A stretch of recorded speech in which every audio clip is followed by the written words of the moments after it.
the unmet supportive care needs of women diagnosed with cancer. The supportive care for cancer are approached in a holistic manner, covering functional, emotional, nutritional, and spiritual domains. That is the Sahai FENS, FENS. Our cancer patients receive restorative yoga, psycho-oncology classes, cancer nutrition, lymphedema care, dance therapy, art therapy, and other creative mind-body connect therapies to help them during and after the treatment. So there have been over 40 editions of Sahai FENS program, which has helped Sahai support program, which has helped over 450 women in various cancer stages and cancer stages and beyond. So other programs that we run are Pragna and Arogatam. They are our preventive and lifestyle modification changes. So Pragna focuses on building awareness related to various aspects of health and lifestyle change. It is run once every month. So Arogatam is a disease reversal program working on lifestyle related diseases like diabetes, hypertension, weight loss, and other health concerns. So more than 3,500 people have benefited from our programs, and our quest to engaging people continuously is what proves to be an inspiration. Today, we have gathered our experts and come forward to give you the best we can. So let's start off. So I would like to first formally introduce our speakers for the session today. Firstly, Dr. P.P. Bapsy. She's a medical oncologist and program director of Sahai, senior medical oncologist and former director of Kidwai with over 4 decades of experience. Her experience as oncologist gives her a unique insight into the importance of supportive care in cancer patients. Next, our very own Dr. Sandhya Ravi. She's a breast specialist and the managing director of Prameya, also the program director of Sahai programs. In addition to her 3 decades of experience as a surgeon, she also has over 2 decades of experience in heading clinical trials and has a passion for preventive and supportive care. Next expert, Dr. Shravya Shiva. She's a wellness consultant at Prameya, and she's a medical doctor with interest in preventive health and runs the fitness and dance therapy initiatives for the patients at Prameya. Our next speaker, Swati Raghavendra. Swati is a senior yoga therapist specializing in restorative and therapeutic yoga. So with over a decade experience, she's now practicing as well as teaching yoga at Prameya. The next speaker, that's me. I'm Sneha. I have 4.5 years experience. I'm a member of World Federation of Neuro Rehab. My key interest lies in functional rehabilitation. So let's start off today's session. For the first segment, I invite Dr. Sandhya to start off. Thank you, Sneha. Good morning and welcome to all of you. Before we begin, just a word on why we are doing this program today. Breast cancer worldwide is the most common cancer in women. In India also, it has now become the most common cancer in women. And even though the incidence of breast cancer is going up, because of better treatment and better outcomes following treatment, the survival is almost, it's improved very much, and people are living normal, long, healthy lives after breast cancer treatment. So what we need to focus on is also giving them a better quality of life. Many people, when you say breast cancer, the first thought that comes to mind as a side effect of treatment is hair loss. Everybody knows about it. But a little later side effect which occurs, that is an abnormal swelling of the arm following treatment, is not such a well-known thing to patients and caregivers. So arm lymphedema following breast cancer, the incidence varies from 7 to 30%. Most of the reporting things are that 1 in 3 develop some kind of lymphedema. So public awareness about this must increase, and we must educate people and assist them to prevent and detect this thing early so that we can help reverse it even as soon as it appears. So today's program, just run through the agenda. Let's understand what is lymphatic system, because many people don't even know. They know about the arteries and the veins, but lymphatic system is not so well understood. What is lymphedema? What causes it? How do we recognize it? How to decrease the risk? And what can we do to prevent and manage it? Can we move on to the next slide, please? So let's understand what is the lymphatic system. It is a cobweb-like network. You can imagine how thin and delicate a cobweb is. The lymphatic system is exactly like that. It is just below the skin. And this network of the lymphatics plus the lymph nodes forms a very, very important part of the immune system. Now there's a lot of talk about immunity. So we know that immunity helps us to fight infections. So the lymphatic system is a very important part of the immune system.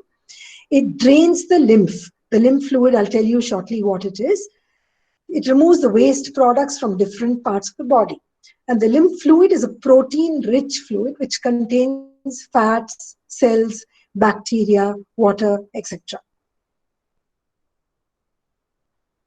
So if you look at this picture, you can see a picture of a normal arm and an arm which is slightly swollen, which is what we call as lymphedema.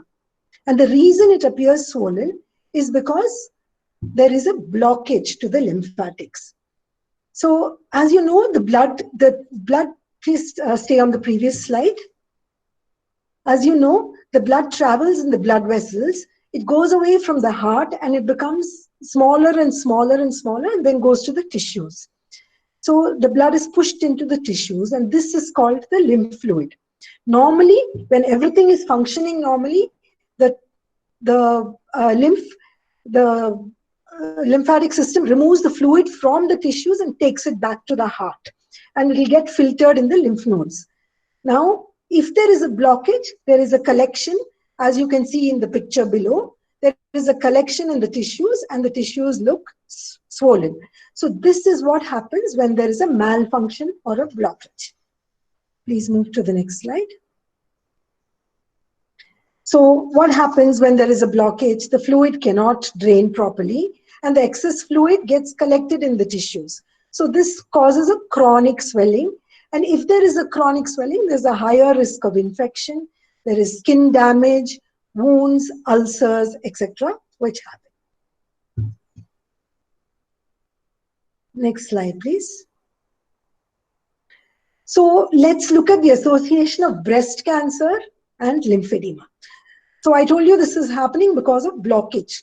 Many times the blockage can happen because of some injury, some, the tissues get fibrosed, some scars. But what happens in women with breast cancer? Why are they more prone to it?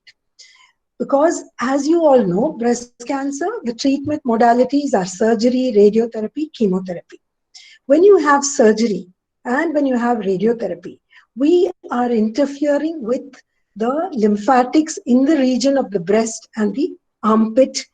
So this is the drainage area. That is the fluid from the arm, the head and neck, the breast or the chest wall, all of that drains through this area.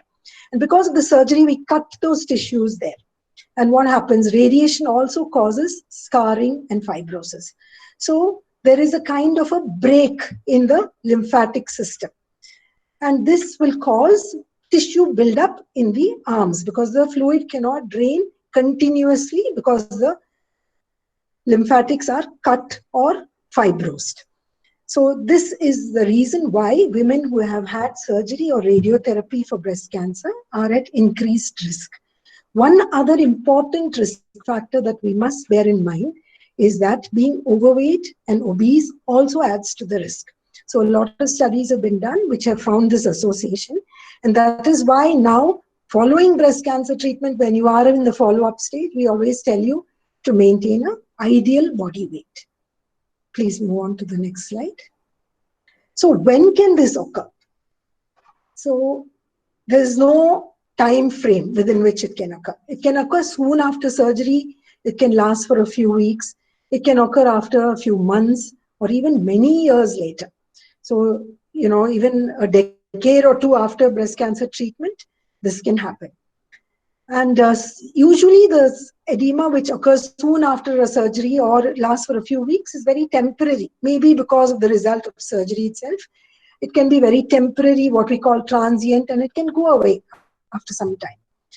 But we must be watchful after that, for a year or two. We must be watchful throughout our lives actually, but it usually commonly occurs within about 1.5 years post-surgery is when we start noticing that women develop lymphedema. Next slide. So let's look at some important questions. There is no way. Sorry, there's a. Hello? Can you hear me? Yes, ma'am. Please go ahead. Now it's clear. Okay. Yeah. So there's no way to know who will get lymphedema or who won't get lymphedema. So it's an unpredictable thing. So can you take precautions? Absolutely. That's why we're doing this program today, because we want everybody to understand that there is something which you can do to stop it from happening. Can you prevent it from starting? Yes, absolutely. We're going to tell you a few tips to what you should do. But sometimes once it occurs, like I said, it's unpredictable. We really don't know who will get it or who won't get it. Once it occurs, there are several things that you can do to reduce and relieve your symptoms. And what happens if you don't pay attention to it or you just ignore it or leave it untreated? It is a progressive condition. That means it will become worse. It will increase. And this is a cause of a lot of distress and discomfort in a person's life once you get lymphedema. So, since all of us are more bothered about treatment of cancer and making sure that we've treated the disease adequately and you're free from cancer, we must pay attention to some of the other issues which will impact the quality of life. All of you, like I said before, hair loss is again temporary. It comes back once you finish treatment. But lymphedema, more and more increasingly, we are seeing that it is something that we must pay attention to, because it causes a lot of physical and psychological discomfort. It can affect your daily activities. And many times you become helpless. You don't know what to do with this arm, which is increasing in size. Even if you start paying attention to it, you need to give it a lot of time. Over a period of time, it impacts your body image. It results in low self-esteem. And over the years, like I said, it happens maybe about 15 or 20 years later. It's an unpleasant reminder of what happened a long time ago. You may be well from breast cancer. You may have been cured of breast cancer, but this is something that will bother you. So therefore, it is very important that you understand what are the symptoms and take immediate action. Next slide, please. We request all of you to mute your phones, please. So let us look at the types of lymphedema. There are two types of lymphedema. That's primary and secondary. Primary is not something that we're going to talk about today because it could be congenital. It could be there from birth. Secondary is what happens because of an event. And in this case, we are talking about the event of breast cancer and the treatment for breast cancer. So the lymphedema that happens because of breast cancer treatment is a secondary kind of lymphedema. And it can be classified as mild, moderate, or severe. It's also classified as 4 stages: stage 1, stage 2, stage 3, and stage 4. So stage 1 is what we call it. That is, you won't even know. You can't make out at all. If you look at the picture, you can hardly make out that there is a swelling. Stage 2 and 3 fall under moderate lymphedema. So there is a little bit of swelling. There could be, when you press it, there can be a mark. Then as it progresses, when you press it also, there's no mark. And stage 4, as you can see, is, very severe form of lymphedema where there is a ugly swelling there. So like I said, stage 1, stage 2, sometimes maybe temporary, they can disappear on their own. But usually once it goes into late stage 2 or stage 3, you need to do something about it. And therefore it's very, very important for us to understand what we need to do and how you can recognize it. Because many times you will not, it's not something that, you have any diagnostic test for. So usually it's only by symptoms and your physical examination. So it's very important to self-report. We'll tell you a few symptoms that you can notice so that you know that there is a problem there. So what are these symptoms? First of all, there could be a swelling of the affected arm. You'll find that small things, general things like some ring that you were wearing or bangle that you're wearing has become tighter. Sometimes your clothing, especially Indian women wearing sari blouses, will notice that one side is tighter than the other. That's a very early sign. The jewelry, like I said, the rings and wristwatches, bangles don't fit as before. Suddenly you develop a heaviness, new pain, tingling sensation. You find difficulty in bending your fingers, bending your elbow. Sometimes you start noticing there is a weakness on that side. You're unable to hold on things very firmly. Or you could, as it progresses, you could notice some changes in the skin. It becomes thick and rough and dry. So these are symptoms that you must watch out for. And the minute you notice it, you must pay immediate attention to it. So what we are going to tell you now is that treatment needs to be started right away when you notice these symptoms. But even before you get these symptoms, there are some things that you must do. And those are the things that we are going to talk to you about today. And we hope you'll find that useful and start implementing it. So since many of you know people who have had breast cancer, or you yourself may have been treated for it, all of you know that breast self-examination is a very important part. Exactly like that, even for looking at lymphedema or detecting lymphedema early, you must be aware. So you must look in the mirror, you must compare your arms, you must know what is normal for you. And then we'll tell you about some protective measures that you must do, what precautions that you must take. And you must remember that these things are with you for the rest of your life. So just like brushing your teeth, combing your hair, and other self-care activities that you do, lymphedema care is also a lifelong care that you must implement. I now call upon Dr. Shravya, who will tell you about skin care and how to prevent infections and injuries. Thank you, ma'am. Good morning, everybody. So coming to prevention of infections and injuries, before we understand how, let us understand why we want to do this. So we understood how the lymphatic system works and the basic function that it does. So if the immunity and lymphatic infection management is compromised, then your affected arm or limb is susceptible to infections. Thereby, this topic becomes important. Next slide, please. Okay, so the affected arm, there are certain things that you should not do and certain things that you should do. First, look at those things that you should never do on this affected limb. You should never draw blood or take injections on this arm. You should never check your blood pressure on this arm. No wearing clothes with tight elastic. Remember that if these clothes leave an impression on the skin, that means they are tight. Do not wear such things. Carrying heavy bags. It's not only bags, you should not carry any weight. No lifting of buckets, heavy vessels, or any other weights.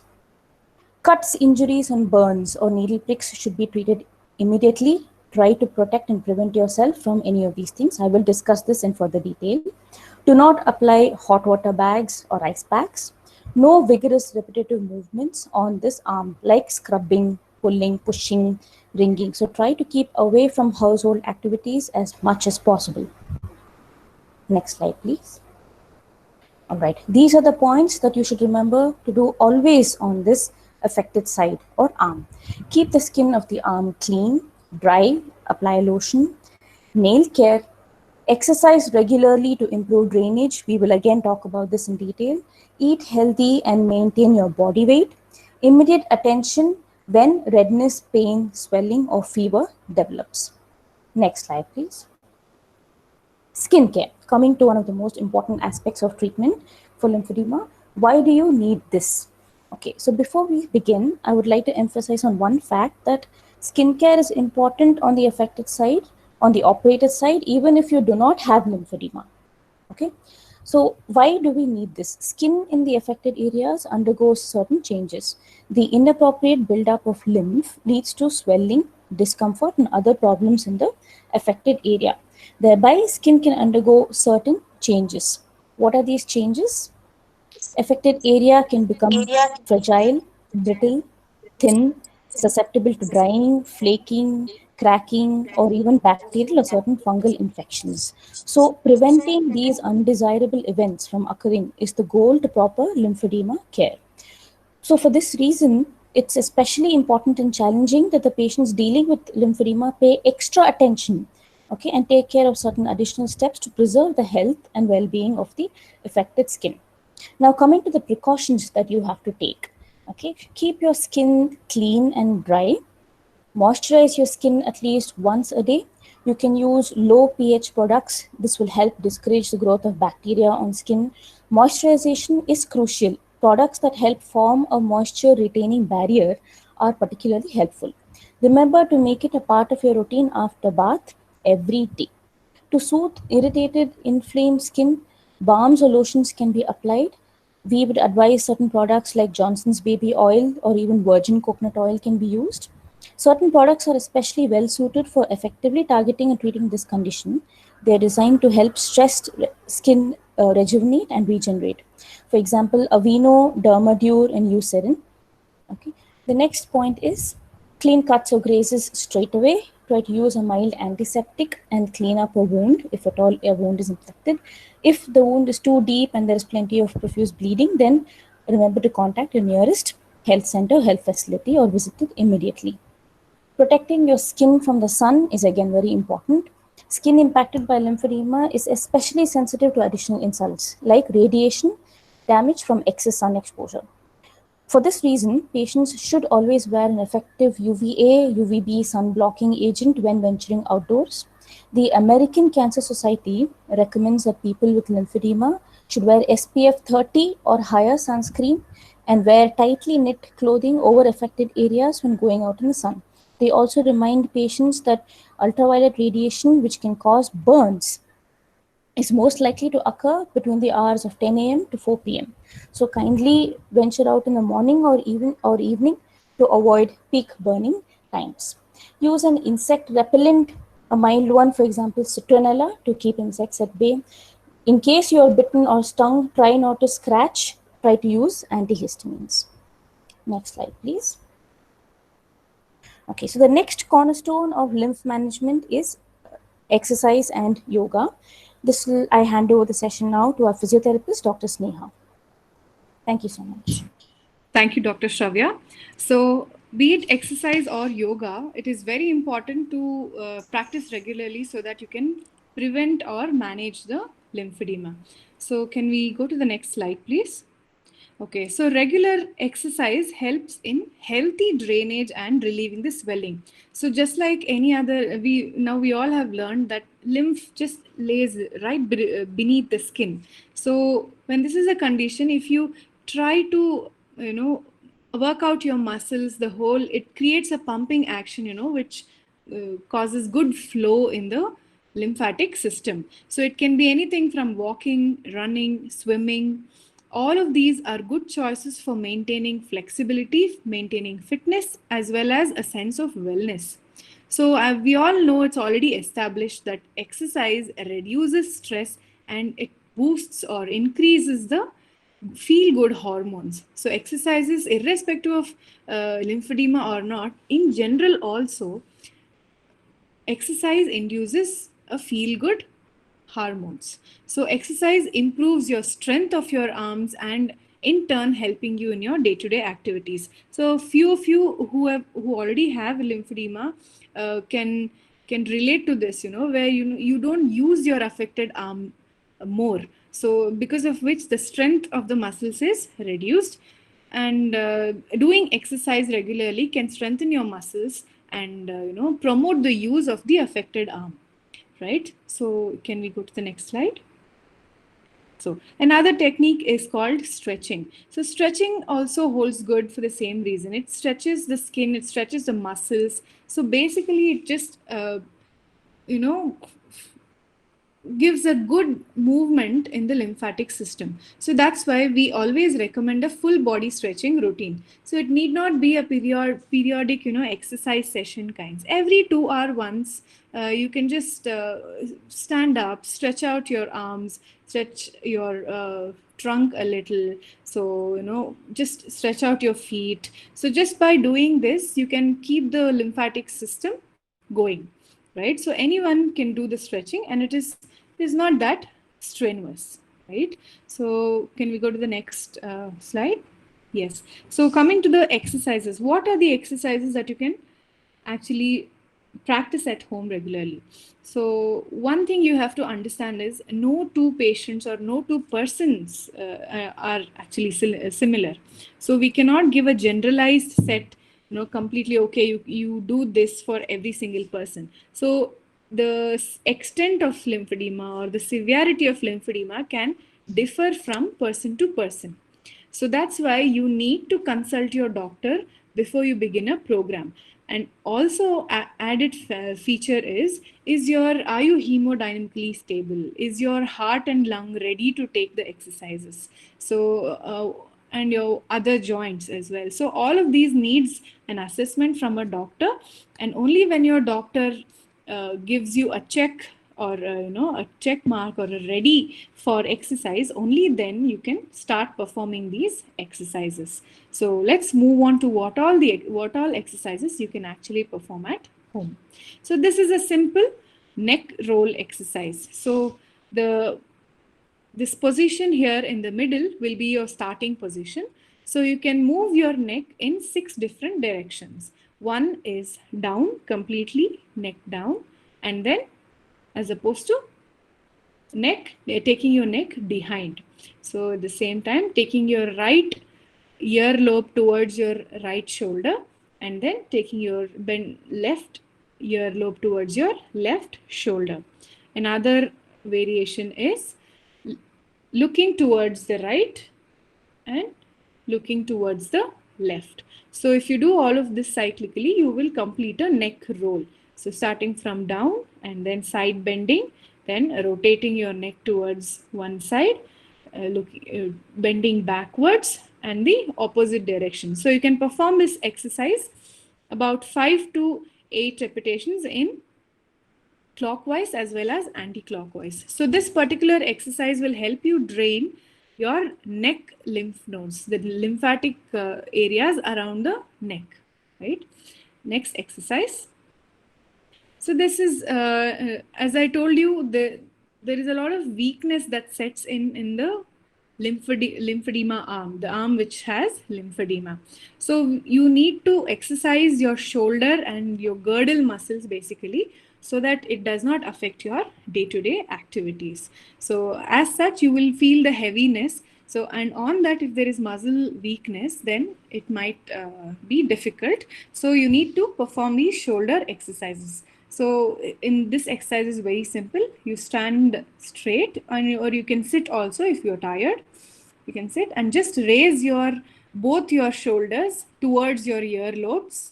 Hold it for 2 to 3 seconds and then relax. Again, raise your shoulders, hold it for 2 to 3 seconds and then relax. So you can do this for 5 to 8 repetitions with 2 to 3 second hold. Next exercise. So these are shoulder retraction, again focused on the scapular muscles that you call, that is your upper back. So here you stand straight or you can sit, don't lean against the chair, and just bend your elbows and take your shoulders behind. Take your shoulders behind and hold it for 3 seconds, then relax. Again, take your shoulders behind, hold it for 3 seconds and relax. So this will mobilize all the lymph from your shoulders, from your neck to until the shoulder. So that entire region lymphatic system gets moving. Next slide, please. So this is basically for strengthening. So here what you do is, the first exercise is called wall press. So in this wall press, just stand 1 feet, away from the wall, facing the wall. Place both your arms, both your palms on the wall. Try to lean forward and try to bring your forehead towards the wall as much as possible, and then push back using your arms. So it is basically push-ups that you usually do on the floor, but here you are doing in standing and against the wall. So this will activate all your upper back muscles, which is useful for your entire hand movements, right? So wall press is nothing but lean against the wall and then push back with your arms. So this is the wall press. Second is something called scapular setting. So if you see the starting position, it's like a W. So both your forearms are touching the wall. You have placed. So you are you are standing very close to the wall. So it's like a W. So try to get this W together, as in try to meet both your palms together in the center. So by doing this, you will be activating a lot of your deep shoulder muscles, which is again important for arm strength. So what you have to do is slide your arms and then try to meet them above your head in the center and bring them back. Again, do the same sliding for about 5 to 8 repetitions each. Next exercise. So this exercise, you can lie down on your bed or you can use a floor mat, whichever is comfortable. So bend your knees and try to take them in your towards your chest and hold it for 2 to 3 seconds and then relax your leg. Again, you can alternate with the other leg. So this exercise basically helps in activating the lymphatic systems of your groin region and your abdominal region. In addition to that, it helps in your abdominal strengthening also. So you can lie down straight, relaxed, take your knee towards your chest and relax and keep alternating. So these are a couple of exercises that you can practice at home, and let's look at what other things needs to be considered next. So first thing, you should keep in mind these things before you start the exercise. One, you should stop the exercise if there is pain while doing the exercise. It should not cause any undue pain. This you have to keep in mind. Second, you have to stop the exercise if you're feeling too tired or if you're feeling any dizziness and things like that.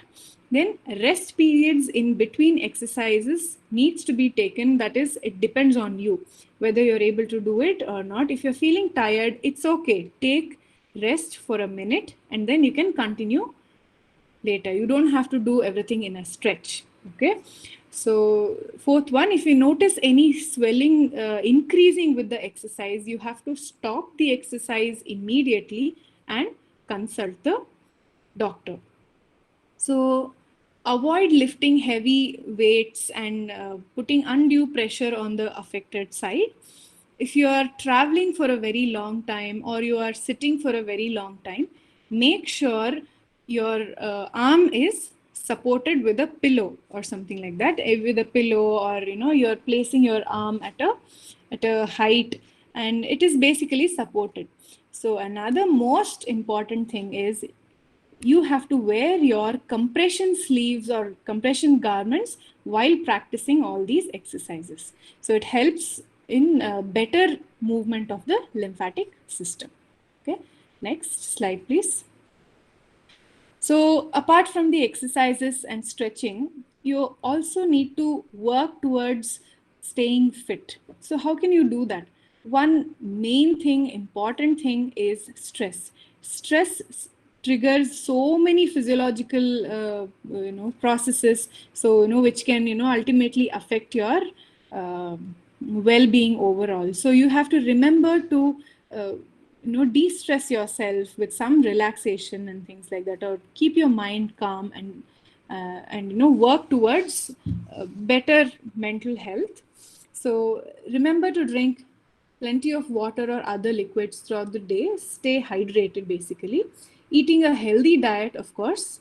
Maintaining a healthy body weight is very important, because as discussed earlier, more the weight, the more the chances of lymphedema. uh, and deep breathing is very, very important. So deep breathing throughout the exercise, while doing the exercise, also is important.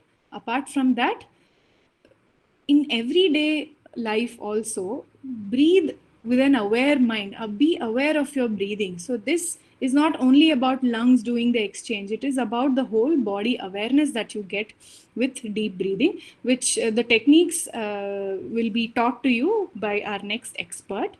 So uh, I now introduce Swati Raghavendra to take the yoga session. Thank you.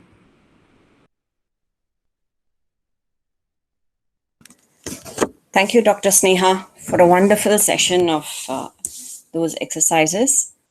Hello, everybody. Namaskara ellargu.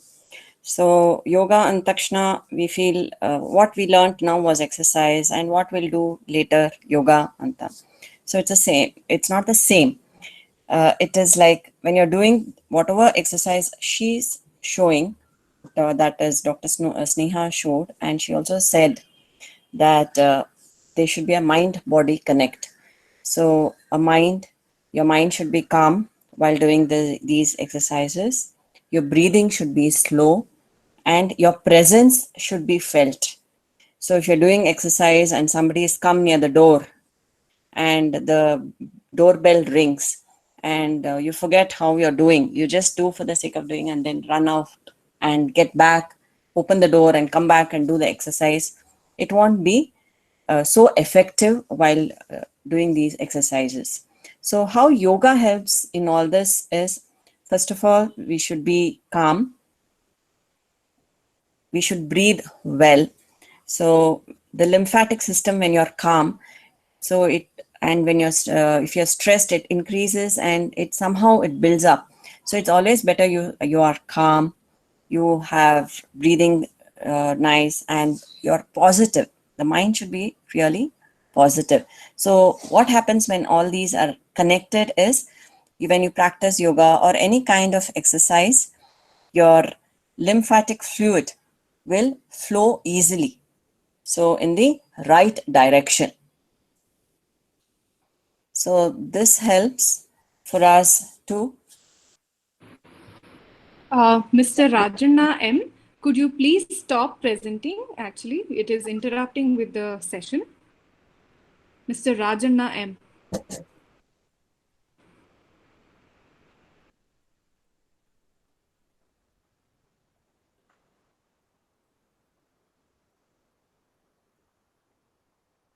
We're sorry for this interruption. Just give us a minute while we sort it out.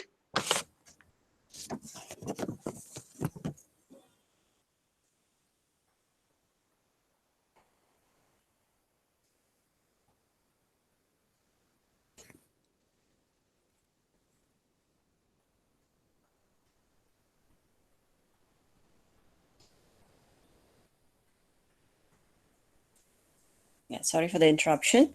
So if you are calm and if you are in a deep state and positive, what has happened might have happened, the hand would have been swollen, but if you're positive and if you think, it can reduce and we can achieve in getting a better grip in our hand, it is always easier to tackle this situation.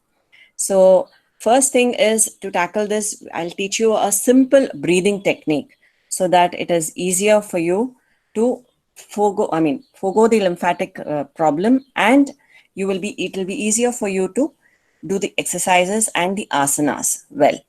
So I will put on the video.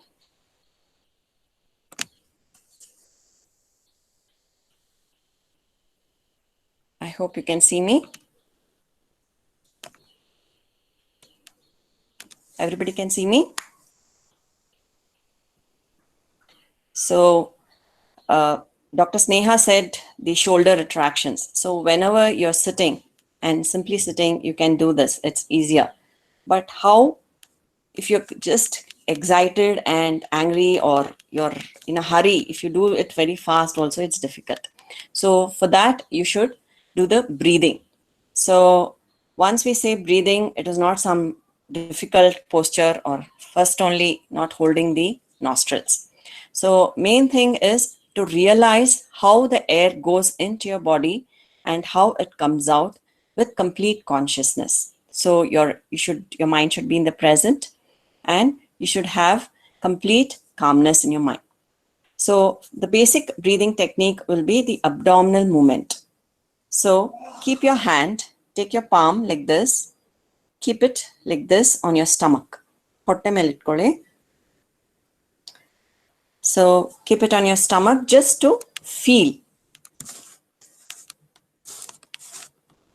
Just to feel your abdominal movement.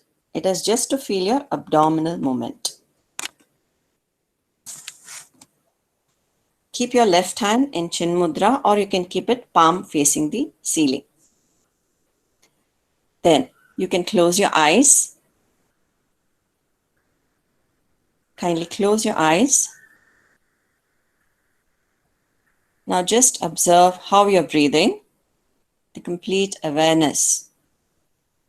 If it is fast, it's okay. If it is slow also, it is okay. Just observe it. Then slowly inhale with consciousness, fill the lungs and fill the abdomen. Feel the bulge in the abdomen while you inhale the air.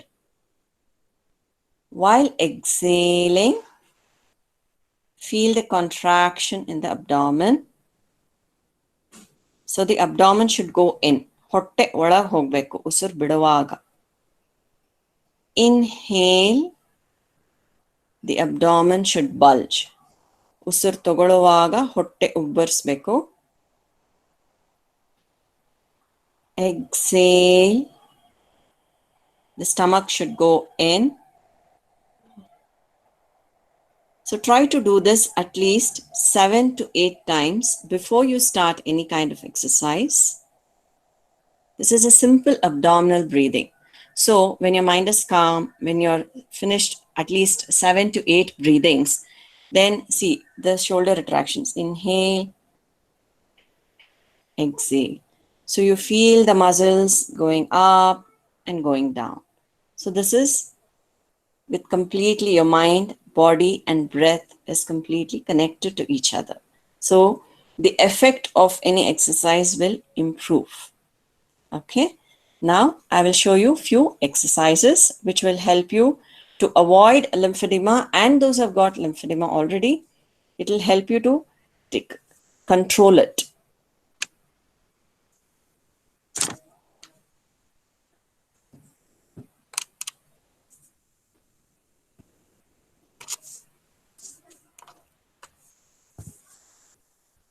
So the first one is,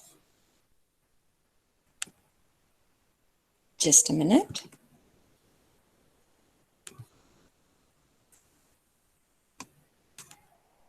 The first one is Keela uthitha hastasana. It is called as elbow stretch. So you can keep your feet together, or if you don't have balance or you feel imbalanced, you can keep your feet away and slowly take your right arm up and bend the right elbow towards your left shoulder. Then if it is difficult to pull it backwards, take your left arm support and push the right elbow backwards and stay there and breathe at least for 3 to 4 breaths. So initially, if it pains too much, 3 to 4 breathings is fine. After a lot of practice, then you can stay there at least for 8 to 10 breaths. So it is not that only the affected hand you should do the exercise or the asana. You should do it with both the hands, which will help you to balance.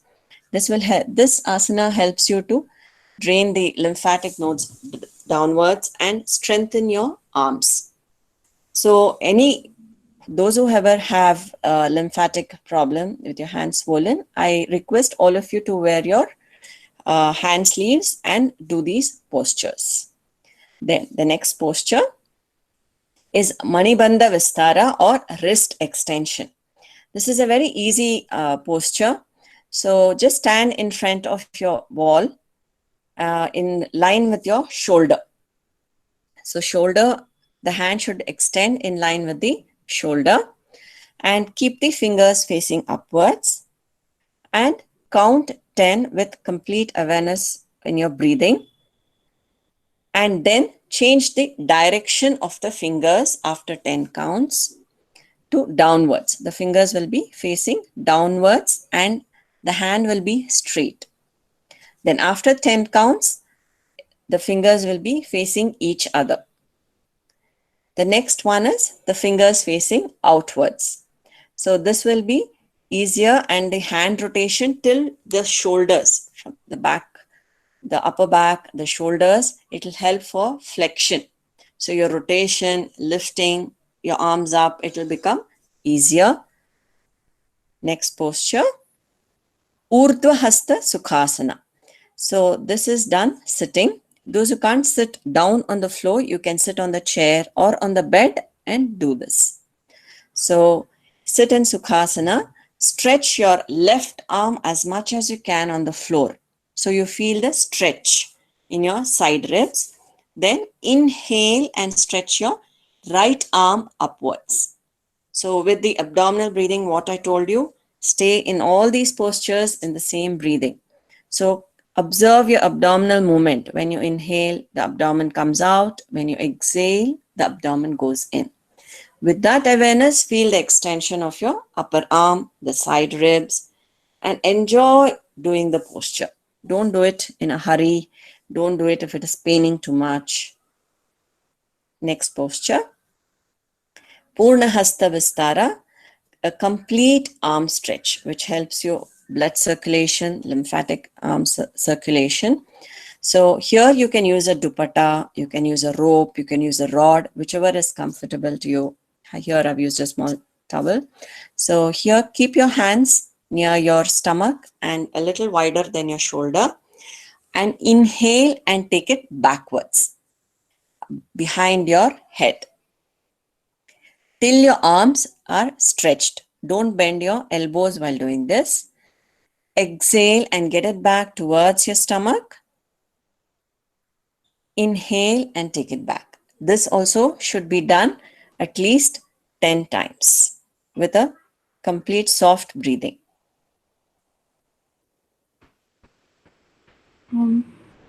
This is a request, Miss Christy Vikram. Your screen is presenting. Kindly turn it off. Miss Christy Vikram, please stop presenting.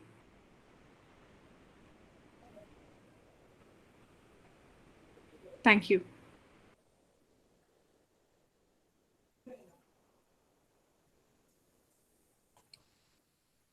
So here also you need to do this very slowly, at least 10 times. All the postures, try to do it slowly till you get used to it. Then after you get used to it, you can increase the counts. This is 10, I told you, you can increase it to 20, but only after a few days of practice. Next posture, Hasta Vistara, forearm stretch. Forearm stretch, mainly it helps you to wear your blouse or wear your dress easily and take your hands backwards. So this is very important, and here the fingers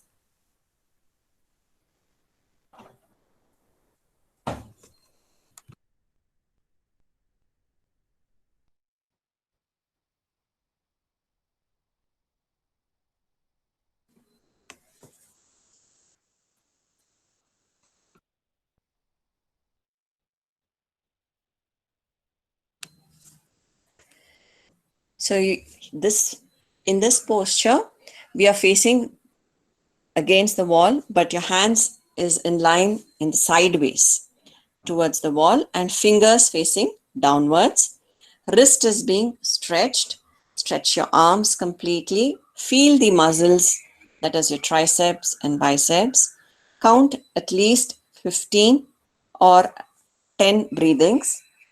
Stay there in the posture and again do it with your left arm. Next posture. So this is another variation of Hasta Vistara. Stretch your arm, right arm, hold the right fingers with your left arm and extend it. So bend your right fingers inwards so that you feel the extension completely in the arms. So here the blood circulation happens. So strengthening of your arms, lymphatic system activates in a better direction. Next posture. Ardhakati Chakrasana or a half moon pose. This we usually already say that the once your operation is done, most of the doctors tell you to do this. So I prefer you to continue this as long as you can. Just like you brush your teeth, you have coffee or tea in the morning, I prefer you do all these postures which will help you. So any difficulty, you can come to our center and we'll help you out with more postures. So in this Ardhakati Chakrasana, you should stand close to the wall. The hip, the outer edge of the feet should be close to the wall. The armpit should touch the wall and extend. So in the second posture,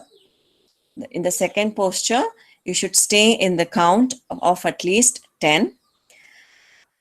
After 10, you can do the first posture. So inhale, exhale, and bend sideways. So stay here sideways also. This is the Ardhakati Chakrasana. Stay here for 4 to 5 breathings. Then come back. So after this, I've told you initially do it for 10 counts. So if you can slowly increase week by week, from 10 counts to 15, it would be easier. So the maximum, if you can stay for 60 counts, it will help benefit more.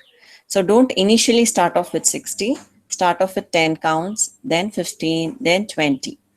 So this helps completely for your strengthening of the arms, flexion, rotation of the arms. So it will also, those who have not yet got lymphedema, please, I request you to practice this so that you will not get lymphedema and take other precautions. Those who have got it also, you have to do this so it will prevent you from getting.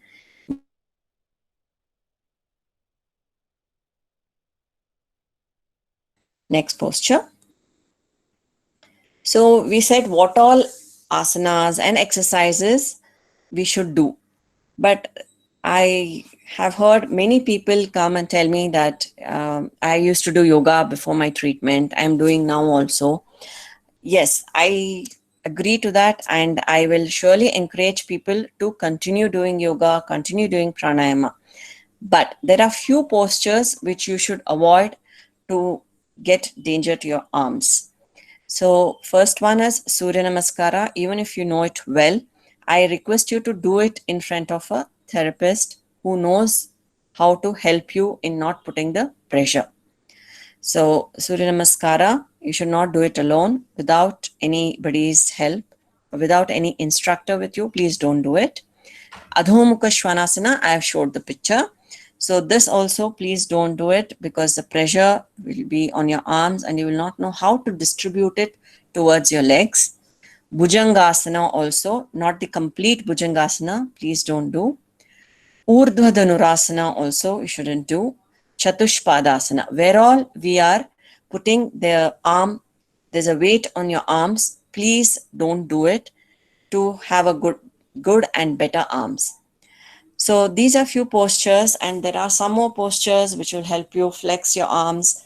We have helped many people reduce their lymphedema and help them to be comfortable in their day-to-day lives with their moving of your arms.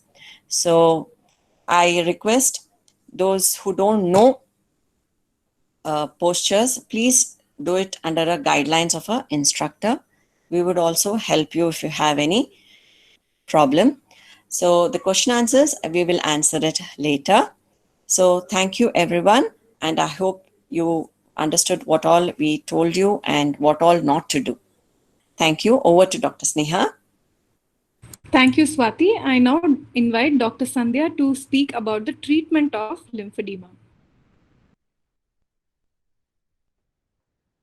So until now, we've heard about the skin care that needs to be done, the exercise that needs to be done. Those two aspects of care must be done irrespective of whether you have noticed a swelling in your hand or not. Essentially, everybody who has undergone treatment for breast cancer, we recommend that you take care of your skin on the operated side and you do these exercises, which will really help to prevent. It's a precautionary measure. But what happens once you notice a swelling? We told you of the symptoms that you must be aware of and very watchful about. The minute you notice even a slight symptom, you're going to seek medical attention and help. And once you develop lymphedema, what is to be done? So there is a therapy called complete decongestive therapy. That is what we recommend in two phases. Phase 1, to reduce the swelling. As soon as you develop a swelling, it's very important that we attend to these things early, because early intervention gives us better results. So we do the phase 1 of this therapy, which is basically decongestion. That means we try to reduce the swelling. So this has 4 components. If you can see, the blue circle is the phase 1 and the green circle is the phase 2. So now we're talking about the blue circle, the components in the blue circle.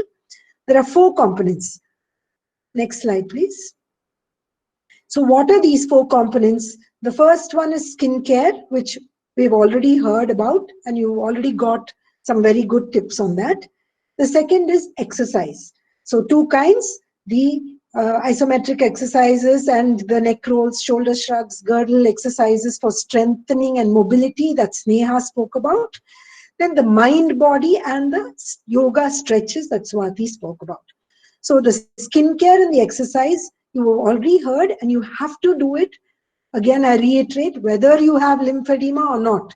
If you have been treated for breast cancer, you must do these 2 things as part of your life.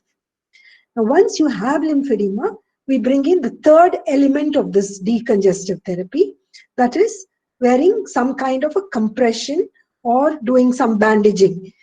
In the initial stages, we will probably advise some kind of compression bandages, arm sleeves, etc. And then the fourth component is manual lymphatic drainage, which is shortened to MLD. We're going to talk to you about all of this. So basically, I said this decongestive therapy, that means bringing down the swelling. You're decongesting the arm. This bringing down the swelling is called decongestive therapy.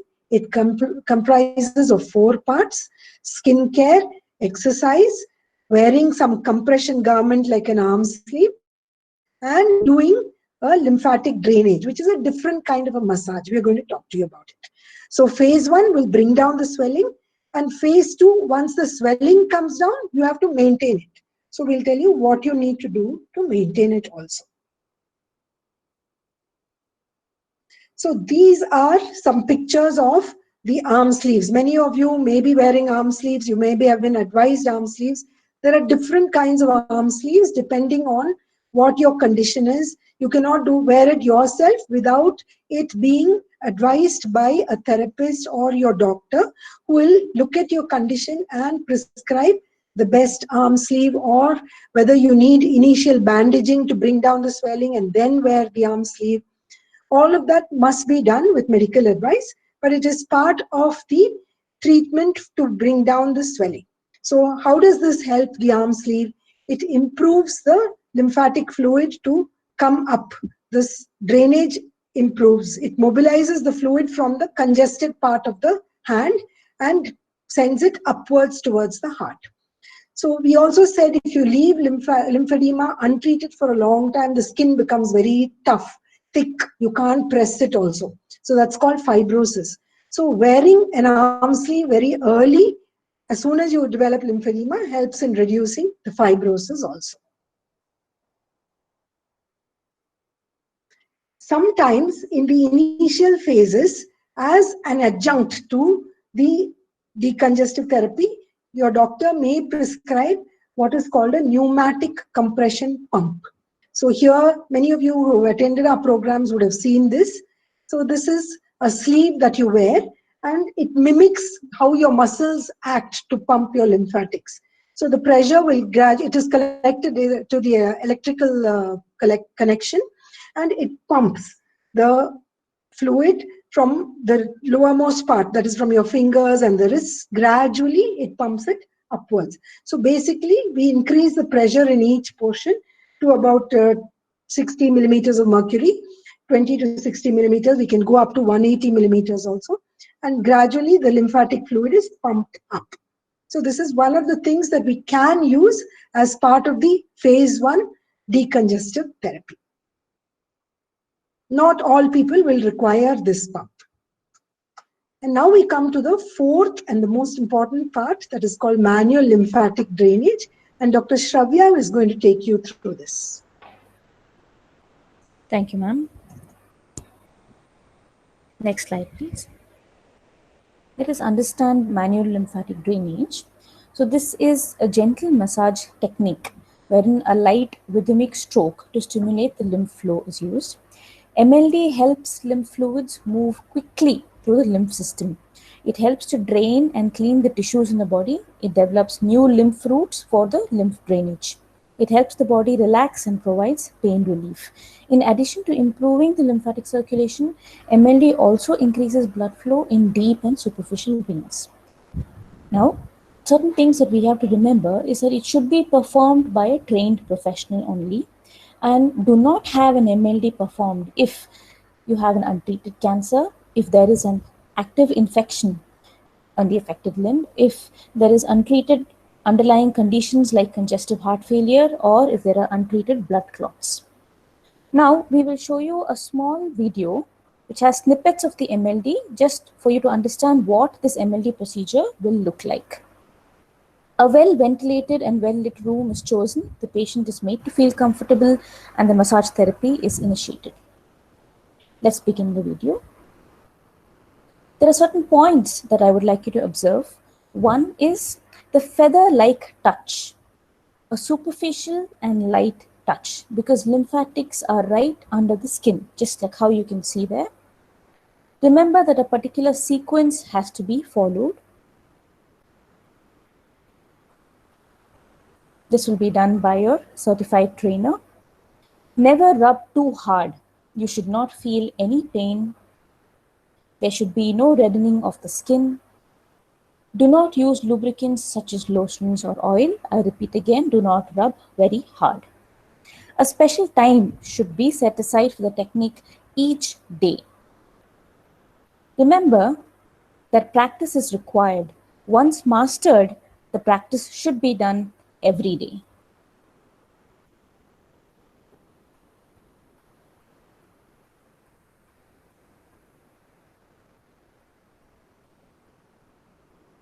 These are the therapies that are initiated in the acute phase. That is the compression pumps, manual lymphatic drainage, exercise, and skincare. Now, let us understand the goal of all these is to reduce the swelling. Let us move on to phase 2 of the treatment, which is the maintenance phase. Over to Dr. Sandhya.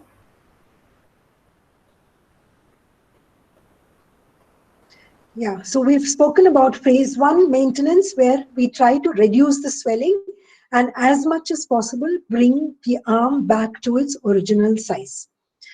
Once that is done, phase 2, like we said earlier, it's a lifelong care that you have to give to it. It's not really overwhelming when you think about it, because you've already built in skincare and exercise as part of your lifestyle.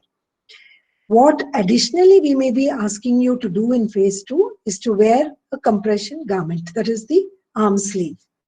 So there are different kinds of arm sleeves available depending on how much is the swelling on which part of your arm. We will be advising about the type of arm sleeve that you must use, how long you must wear it. One thing that we've been trying to say earlier also is you must wear the arm sleeves when you're doing the exercise or yoga. You may only be asked to remove it at night when you go to bed, but throughout your working day, it's best to wear the arm sleeves so that you get good results.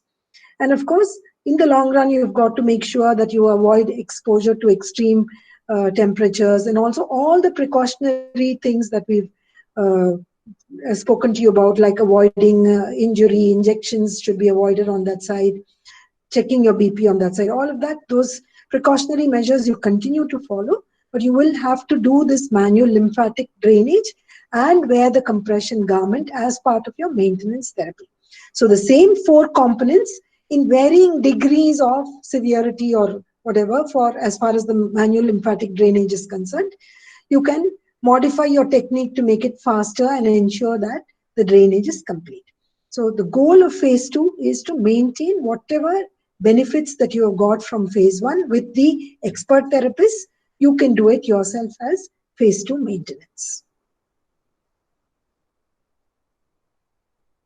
So just to recap whatever we've spoken to you about, lymphedema can definitely be prevented. You can take precautionary measures by some of the steps that we've told you, especially with respect to exercise and skincare and maintaining your body weight. Although we cannot predict who will get or who will not get it, especially if you had more extensive lymph node removal from your armpit or addition of radiotherapy, your chances are higher. So you have to remember that you can still prevent it by doing all these things. In addition to skincare and exercises, wearing of compression sleeve and bandaging as advised by your therapist or doctor. Prevention of infection and injuries is very important. A massage therapy like manual lymphatic drainage, not the ordinary usual deep tissue massage that we practice, but this light feather touch technique that you can learn and practice on your own.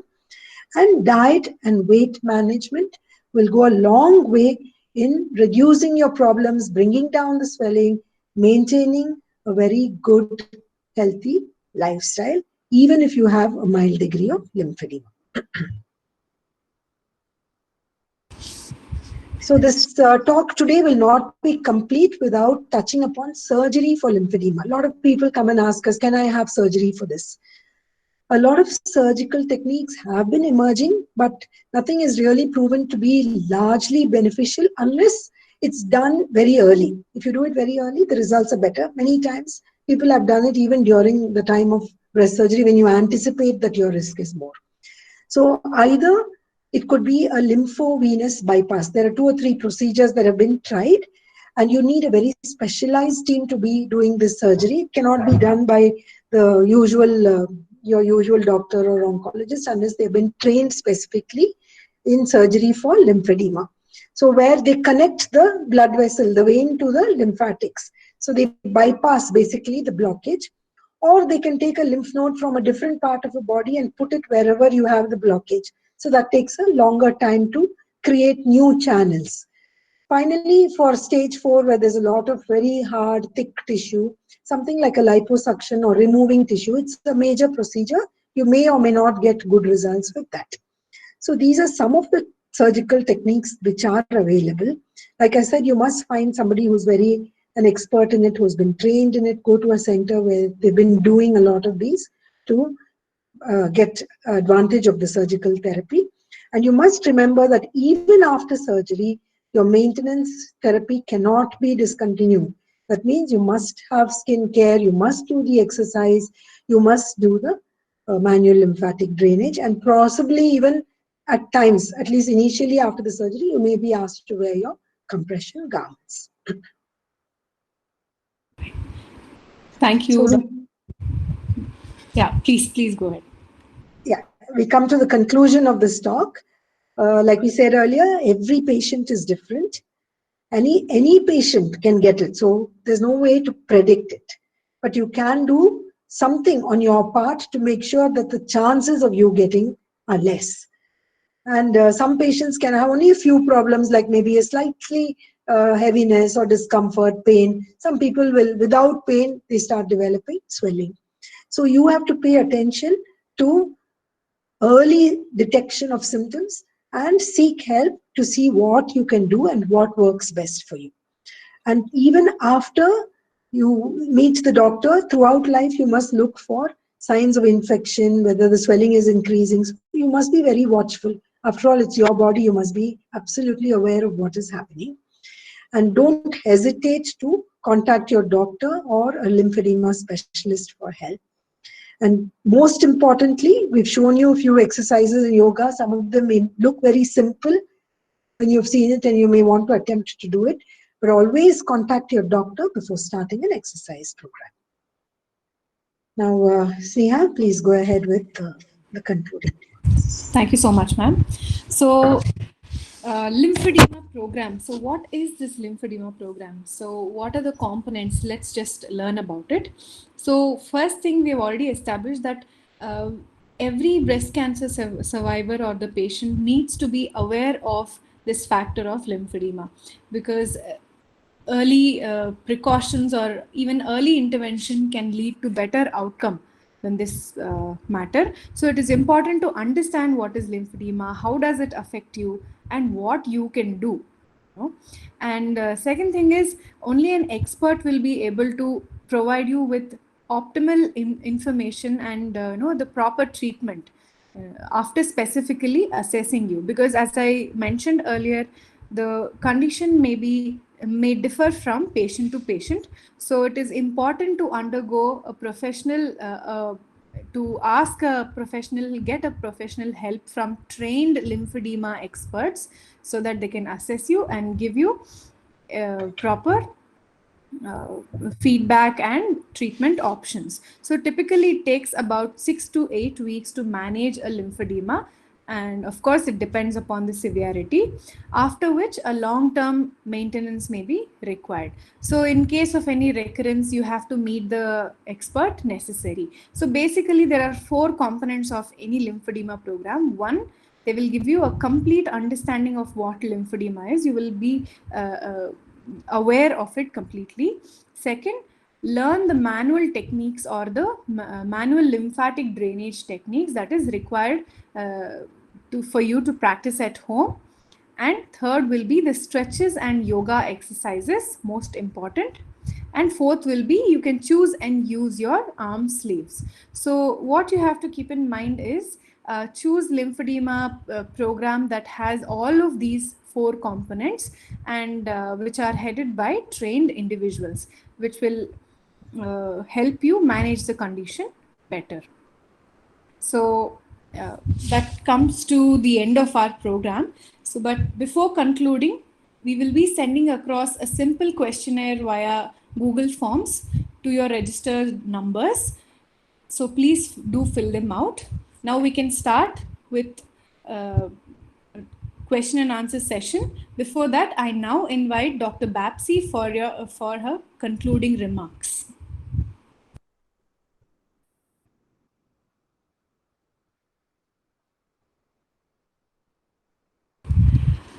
I now invite Dr. Bapsy for the concluding remarks.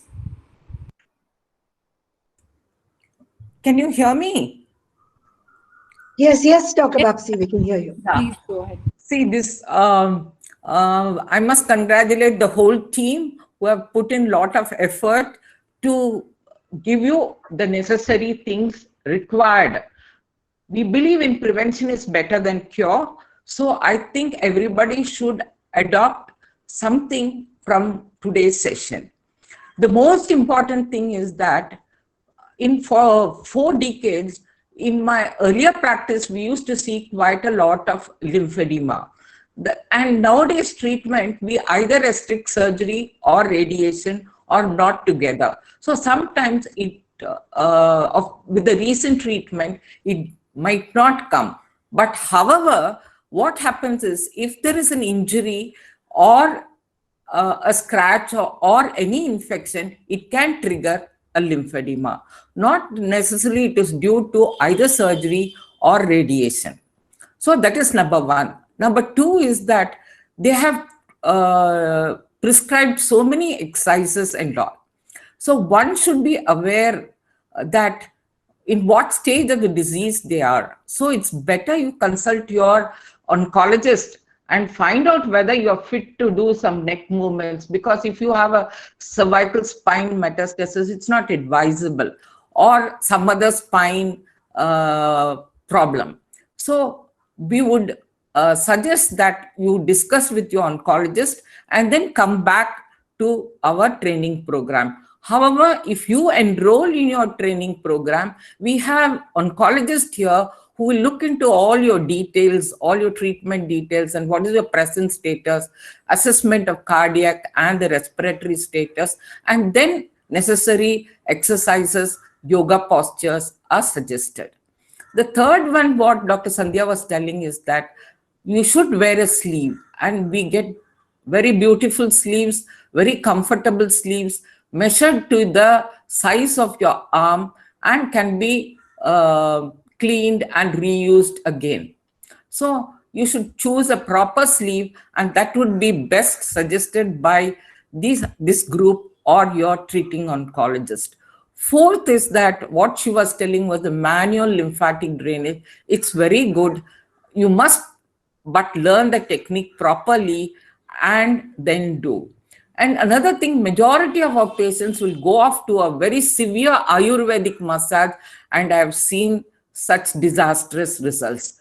Please, before you go to an Ayurvedic massage, you better discuss with the treating physician and then go.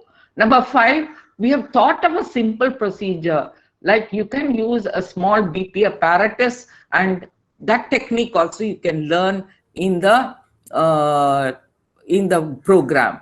On the whole, this practice should be continued lifelong, and you should be alert for any trivial infection, which might be trivial, but it might trigger into a very dangerous situation.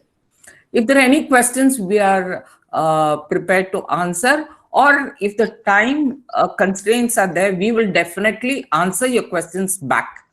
But I would suggest that please fill the questionnaire, which will help us to deliver a better program. If there are some deficiencies, we would like to correct and make it much more stronger, useful for our patients. Sandhya, anything else? Thank you very much, madam. I think that was a good summary of what this program was about. I think there are a few questions which we can take now. Yes. Sneha, can you direct them appropriately, please? Yes, thank you. So we have Miss Jyoti Rani. She says, if bilateral mastectomy has been done, then how to have a blood test? So since we had pointed it out that the side of affected side, blood tests should not be done. Can I answer the question? Yes, madam, please go ahead. See, if the surgery has been done in one side few years ago, we can still use that side. Okay, or at least 10 or 15 years earlier, if they have had the patient had a mastectomy, that site can be used for blood drawing. However, aseptic precautions are necessary so that we do not add infection to it. If both have been done simultaneously, then you require either a leg vein or a central vein. But again, if in an emergency, if the patient presents to the emergency area, it has to be done in a sterile way, and suppose they can't leave a long drawn indwelling catheter in that arm. So all these things have to be taken care. When was the surgery done? If it's an old surgery, it's fine. And also the technician who's drawing the blood should be experienced and not, resort to repeated pricks. So, Yes. Thank you, Doctor. I think Jyoti Rani has received her answer. So, moving on to the next question, we have Mr. Harsha Panchal, who says, seeing the stages picture, I feel my mother is in stage 3. Please let me know what to be done. It's a simple answer for that. She has to come to the lymphedema program so that we can teach her properly what all things she has to do. Because assessment done by us will go a long way. Sandhya, you want to add anything? Yeah. The thing is, if she's already taking care of her skin and doing the exercises, that's fine. But additionally, we'll have to, like Dr. Bapsy said, we'll have to see what kind of compression garment she requires, and she has to learn this manual. She has to learn the technique of bandaging and manual lymphatic drainage. That bandaging may have to be done by a professional at a center somewhere. So unless we do a proper assessment, we will not be able to say. But basically, she would require both phase 1 and phase 2 of the decongestive therapy that we've said. Thank you so much. So the next question is from Mr. Sachdev Shivakumar. He has 2 questions.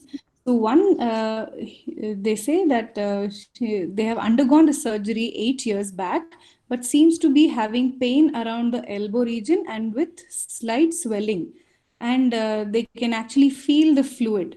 So I try to push the fluid up, but any other suggestions or any extra household work seems to increase this. So I think we have already discussed the measures to manage this. Would you like to? And actually, just one point, we've discussed this, Dr. Bapsy has answered for the previous question, which holds good for this. That is, you have to come for a proper assessment and advice on what needs to be done. But in terms of extra household seeming to increase it, we've said that repetitive action. So supposing you're wringing heavy clothes or repeatedly rubbing with the affected arm, all of that can increase swelling. So it is important that you decrease the repeated usage of the affected arm. Although you're doing exercises which are good, repeated hard, heavy duty work of the affected arm is not advised. Okay, and Mr. Sachdev also asks that my doctor has recommended using a cream for manual draining. So is that recommended? Yeah, so we did recommend that you should not use any lotion or cream because some of them can actually trigger an increased lymphatic response because they will have some foreign substances. And that's why manual lymphatic drainage does not need anything because it's a very, very feather light touch. You don't have to really push anything very hard. And for MLD, if at all you find that your skin is, you live in a very humid place, it feels very moist, it feels uncomfortable to just just massage the bare skin, you can use things like virgin coconut oil, very lightly smeared on your fingers and do the massage. Virgin coconut oil because it does not have any other additive. No other oil is recommended. Okay, thank you. And the next question is by Miss Lalita. She said her left arm is operated. 1 inch is more than right. Is it serious? And the second part of the question is she feels a lot of difficulty when she's sleeping on her right side, a lot of pain, a lot of tingling sensation in her feet is felt. So there is a 1 inch difference. Is it serious? Is her question. Madam, shall I answer that? Yeah. Okay. So usually, like I said, we don't have a diagnostic tool for lymphedema, but a rule of thumb is if there is a 2 centimeter difference between the 2 arms and there are some tests to notice some volume increase, then we say that the person has lymphedema. So it is very likely that you could be in the latent phase, that is, or even stage 1 of lymphedema. And if you've not already been doing exercises and skincare, please start. And you will also have to start wearing a compression arm sleeve. So you need to seek the expert's advice or a medical advice on the kind of arm sleeve that you need to wear. So once you address this issue, by doing the right exercises, wearing the arm sleeves, you may find that your pain comes down. Now, regarding the tingling in your lower legs, it may be the result of treatment that you've had. We are not sure how long ago you finished your chemotherapy if you've had it. So, best to discuss that with your treating physician. Thank you, Dr. Sandhya. So the next question is from Pranjali.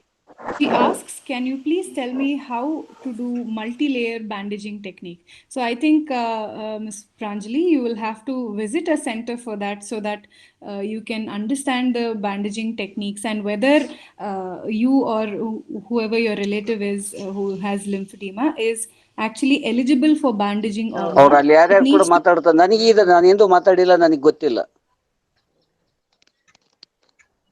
It needs to be assessed by the expert, and we can take it. Yeah. I'll just add further to that, Sneha. So bandaging technique is usually advised in the initial phases, and it is a little bit of a complicated procedure because once bandaged, you may have to keep it for almost 24 hours. You just remove it to have a bath. You may even have to wear it at night, but it's only a short duration procedure. And it is very difficult for you to do it on your own or to learn it over a video. So it is best done by an expert. You may have to do it every day for 5 days in a week. And then you wear, once the swelling comes on, you wear a compression garment.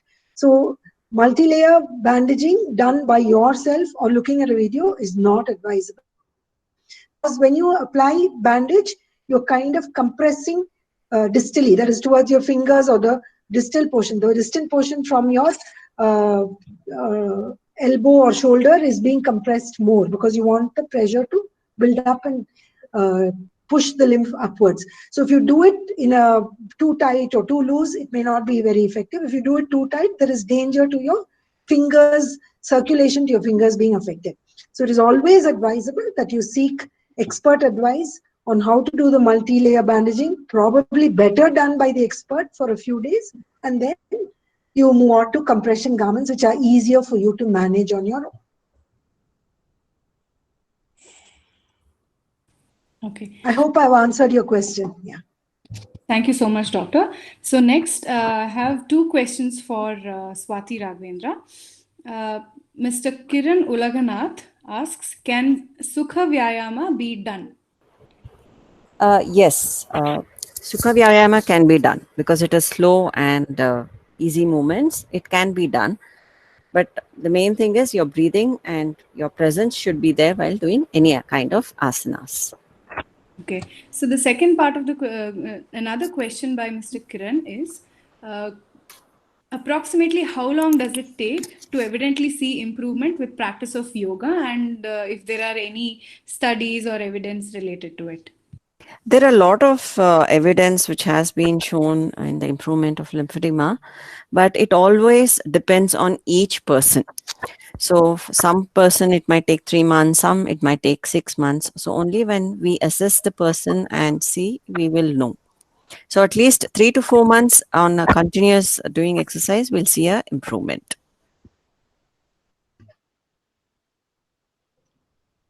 Thank you so much, Swati. So we'll move on to the next question by Ms. Shilpa S. So once you have lymphedema, is it possible to reverse it? Dr. Should I Sandhya? answer that question? Yes, please. I think it depends on the stage, as Dr. Sandhya has already explained. If it comes at a later stage, it's very difficult to bring it to near normal. We will be able to control to a certain extent, whereas the earlier stages, we can definitely keep it to a near normal stage. So once the fibrous tissue fibrosis occurs, it's very difficult to bring it to near normal stage. So, and another thing is that only doing yoga, only doing exercise will not be useful. It should be multidimensional. You have to follow what all we have said: your skin, your exercise, your yoga, your diet, and also prevention technique. With all that, with compression bandage, with manual lymphatic drainage, and in such severe cases, we might have to use the pump for a longer period of time and maintain it for a longer period of time. However, once fibrosis sets in, it's very difficult to bring it back to normal. Probably an ideal thing would be a surgical intervention by an expert. Sandhya, you want to add? Yes, nothing much, madam. It's exactly what I would say. Yeah. Okay. Thank you so much, Dr. Bapsy. Next question is from Shobha Rani. Her question is, my lymph nodes are removed from both armpits. Can I give blood samples from my hand for blood test? I think this question has already been addressed. Yes, question has already been discussed. Next, we have Miss Indumati, who said she had a surgery a week back, a breast surgery. She has noticed swelling in both hands and feet. I am now right now connected to external drain. How does diabetes have an impact on the swelling? So this, in fact, two people have asked this question. Does diabetes have any impact on the edema? Is she talking about the feet, edema of the feet or the arm? Miss Indumati is talking specifically about edema of the feet. Yeah, so that may be because she's been in bed following the surgery, and once she starts her usual activities, the swelling of the feet should come down, provided all her other parameters like her renal function and things like that are under control. That should not be a problem. So that may be a transient thing following surgery. It should settle down. Regarding Ms. Swati Rani asked, does diabetes have an impact on edema? Uncontrolled diabetes, which causes a lot of metabolic problems, may impact the occurrence of lymphedema. So it's best to make sure that you keep, and also it can increase the chance of infection on that side. If you have a small cut or a scratch or an insect bite, the chances of infection if you have uncontrolled diabetes is high. So it's always good to try and keep it under control. But as such, diabetes is not a risk factor for lymphedema. Directly. Indirectly, yes. Okay. Thank you, ma'am. And the next question is from Christy. She says, is there any implication of thyroid problem and the swelling?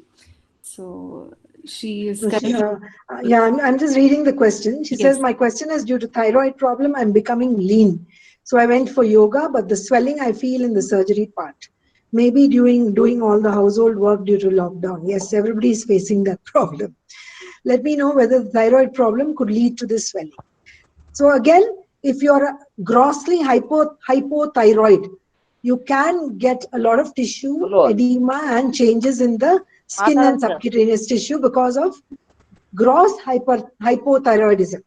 If it's only a thyroid problem for which you're already taking tablets and your thyroid levels, blood levels are normal, it cannot cause this problem. Regarding stopping doing the exercises, please take note of whatever Swati has told you, the kind of yoga asanas which cannot be done without proper supervision, and putting undue pressure on the affected arm when you're doing the exercises is a precaution that you must take. Thank you, doctor.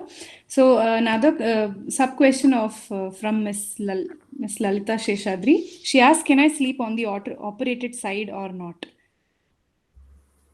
How long ago were you operated?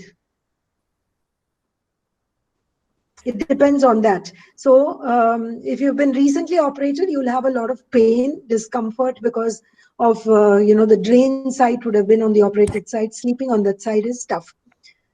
Over a period of time, you can feel comfortable sleeping on either side, irrespective of the side of surgery. The surgery was done 6 months back now. Okay. So you may still be feeling some kind of pain, discomfort. With exercise, this discomfort can come down. And the reason why you may not feel like putting a lot of pressure on the operated side is if you go into deep sleep, that itself you'll be in one posture for a very long time. So that may not be a good thing. So you can keep a pillow below the chest, close to the chest wall on the operated side, so that even if you turn onto that side, there's no direct deep pressure on that side. But otherwise, there's no restriction for you to sleep on the operated side. It's just that you have to make sure that too much pressure, especially in deep sleep, without your knowledge, you may be pressing upon it. So keeping a small thin pillow or a cushion on the operated side is a good thing to do. Okay. Thank you, doctor. So the next question is from Vaishali Rao. She said, how about only hand swelling? The hands are swollen in the morning. Please share some exercise photos. I think we can get in touch with you, Ms. Vaishali. Another thing is, if the swelling is because of lymphedema or not is something that we have to assess, because it usually will not be only at the hands or the fingers. So we'll have to check other parameters also. Dr. Sandhya, would you like to add something? Yes, the hands and finger swelling may be due to other things. We have to rule out local problems, arthritis, those kind of things. We have to take your family history, do some other detailed evaluation, and then decide whether it's actually related to lymphedema or not. But we can definitely help you with exercises once we do the assessment. Okay. Thank you. And the next question is, Ms. Shilpa asks, can MLD be taught in an online platform? Well, Dr. Sandhya, would you like to take? Yeah, like I said, for the bandaging, MLD is also a very, Dr. Shravya had explained, it's a very intensive procedure to master. So it's best that you learn it once and then, use a video. We have to make sure that you're using the right amount of pressure. Just watching a video and trying to adjust the pressure is not a good thing. And also there's a sequence. The sequence is very, very important, because you have to learn how you're draining that particular part of the body into a different part of the body, because you don't have the lymphatics of that part which is affected is damaged or interrupted. So you have to very gradually drain it to other parts which can help in the actual drainage. So learning the sequence is a bit of a complex thing. It cannot be done without a proper face-to-face consultation or guidance initially. Once you get the hang of it, you know how to do it, then you can do it on your own very comfortably. In fact, we encourage all our patients to do it on their own, but learn it properly first so that you don't make mistakes and do more damage. Okay. Thank you, doctor. So the next question is asked by Ms. Shanti. She asks, can stage 4 lymphedema reduce to stage 3 or stage 2 with regular yoga, exercise, MLD and compression sleep? I think we have answered that question already. Yeah, so you have to do everything, whatever we've told as part of complete decongestive therapy. It depends. Like we said, many things in this, on a case-to-case basis, we have to re-evaluate you periodically to see how you're responding. And once you're responding, you can definitely wait and see whether it comes down to stage 3. But if there's a lot of fibrosis, like we discussed earlier, then we may have to resort to some surgical procedure for help. Thank you. Which brings to the next question. Ms. Sharada asks, what might be the complications of the surgery? I think, yeah. I think yes, some complications of surgery should not be discussed, because the surgeon has to assess and decide what sort of complications will come. Yeah. So actually, lymphovenous bypass, which I spoke about, is supposed to be a minimally invasive procedure and things like that, and you don't require too much hospital stay. But we also have to look at other comorbid conditions, and also how much of lymphatics is damaged, and how much of skin damage is there. So off the cuff, we can't give you some of the complications of surgery. But sometimes you could result in ulceration and a chronic kind of a thing when it is not a very effective surgical procedure. All right, thank you, doctor. So the next question is from Jyoti. She says, please throw some light on headache due to congestion at the neck, cervical lymph nodes. Congestion. Yeah. So if you have enlarged lymph nodes in the cervical region, it definitely warrants investigation. We need to know why those nodes are increased in size. Whether, it's because of some infection, if it's a disease, any other more serious condition. So we need to assess that, and then, see what treatment needs to be done. If it's some headache because of sinusitis, which you are normally getting, then you have to, take appropriate steps to get yourself relieved of the sinusitis. Generally, practicing a healthy lifestyle, doing some exercises, doing breathing exercises are steps which will help to reduce these kind of day-to-day symptoms that you may get. But definitely, if you have some enlarged lymph nodes in your neck, that needs to be assessed and evaluated. Thank you, doctor. Mr. Manjunath asks, how does weight loss help and what type of diet is advisable? Yeah, so generally, a lot of studies now have been done on the association of an increased BMI and obesity with lymphedema. That is because it's all, like I said, the lymphatics are just beneath the skin.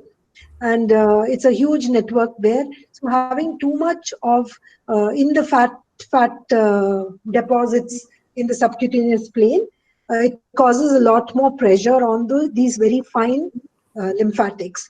And from a metabolic point of view also, there are a lot of changes which happen associated with an increased BMI and obesity, which can impact lymphatic drainage. So that is why they have found, even from a cancer point of view, an increased BMI is not advisable post-treatment. We don't worry about it during treatment. We say, finish your treatment and then ensure that your body weight gets back to normal.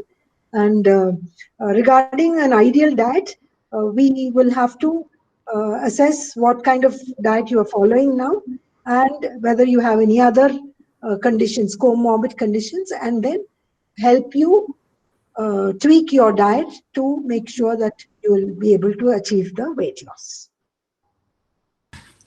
Thank you, Dr. Sandhya. I think there is one last question for today. Mr. Sachdev asks, does lymphedema affect finger movements? If I can answer that question, it depends on the extent of edema that is there, and you refer it to as in initial stages, will the finger movements be affected? So one is the extent of edema, how much of edema you have, the severity, and second thing is the finger movements affected due to lymphedema only or not is another thing that an expert will have to sit and assess. So it is better you meet an expert regarding this. Dr. Sandhya, would you like to add anything? Yes. Yeah, I think that's fine. Someone has asked, is Prameya open? Probably from next week, Monday onwards, we would. And we'll send out information to everybody regarding when we are opening and the timings. I think we've answered all the questions. Maybe we can close the session, Sneha. Yes. Yes, ma'am. I think there are no more questions. So again, I would like to urge all of you, you will be sent across a simple questionnaire via Google Forms to your registered numbers. Kindly fill them out. So, and we appreciate you taking time and participating in this program. Thank you all so much. I especially thank all our experts for being here today and delivering this session and educating all our participants. Lastly, I thank the entire Prameya team for this successful session. So stay home, stay safe. Thank you so much. Goodbye.